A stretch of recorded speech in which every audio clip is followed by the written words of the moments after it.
So one of the other things that you've talked about is, the mind. And these are my words or what I've understood of what you've said, what the mind believes, the heart follows. What is in the mind is in the heart, in a sense, if I've got it right, unless I've got it wrong. Because when you say that there is no difference between, my mind is saying this, but my heart is saying something else. You're talking about a metaphoric heart or your heart? I am talking about metaphoric, I'm not talking about… Okay, not the I'm pump. talking about metaphoric heart, not the heart that is, simply pumping.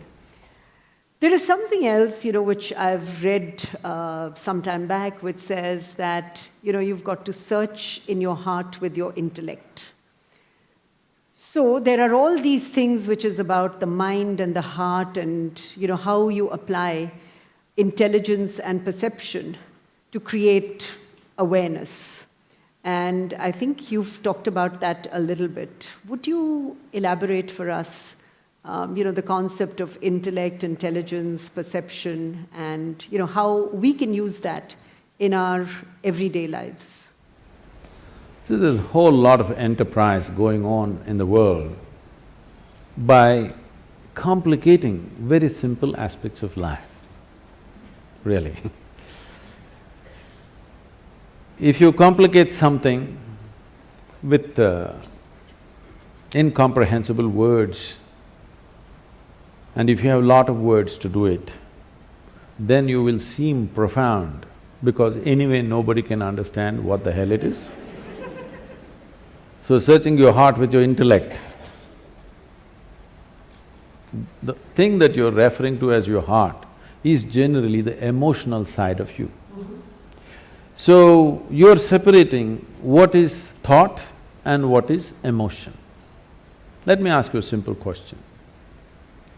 If you look at yourself carefully in your day-to-day activity, you will notice this. The way you think is the way you emote.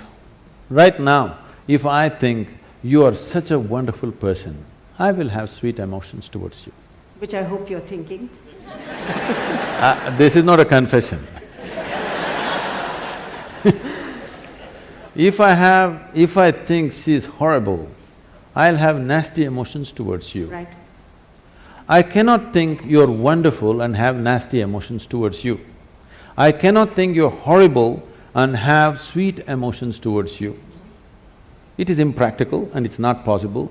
People act those things and it never works. People, I hate her but I'll be nice to her, they will go like this and do like this. Have you seen this happening? Yes. Nice things are done in a horrible way. Right.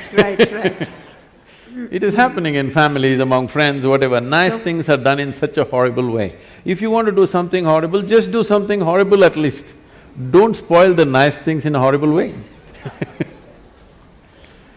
So, now, the question is just this, thought and emotion, are they same or are they two different realms? They are not. Thought is agile. See, today I can think, right now I think you're wonderful, just next moment you did something I don't like, I think you're horrible. My thought immediately changes because it's agile. But my emotion is sappy. It'll take 3 days, it'll struggle and slowly turn around. It has a larger turning arc, but after 3 days it'll come my way. For some people it's 3 days, some people 3 months, but they will turn around, isn't it? Yes or no?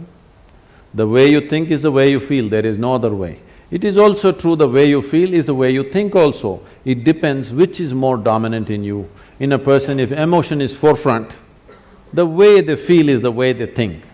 If thought is forefront, the way they think is the way they feel. You can't think one way and feel another way. That only happens temporarily, for some time, but emotion will catch up.